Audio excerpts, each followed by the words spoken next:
Rama Rama Rama Rama Rama Rama Rama Ram. Rama Rama Rama Rama Rama Rama Rama Ram. Rama Rama Rama Rama Rama Rama Rama Ram. Rama Ram Rama Ram Rama Rama Rama Ram. Rama Ram Rama Ram Rama Rama Rama Ram. Rama Rama Rama Rama Rama Rama Rama Ram.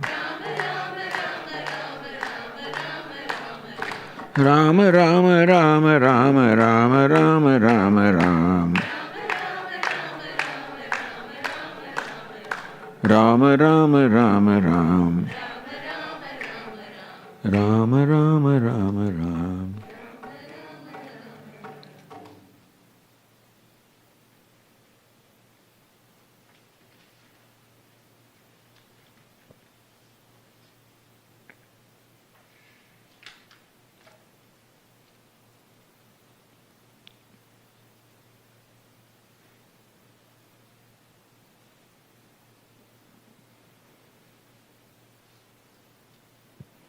Om Sarve Bhavantu Sukhinah, Sarve Santu Niramayah, Sarve Bhadrani Pashyantu, Ma Kaschid Dukkhavag Bhaved, Asato Ma Sadgamaya, Tamaso Ma Jyotirgamaya, Mrityorma Amrutangamaya. Om Purnamadah Purnamidam Purnat Purnamudachyate Purnasya Purnamadaya Purnamevavashishyate. Om Shanti Shanti Shanti. Hari Om. Shri Gurubhyo Namaha. Hari Om.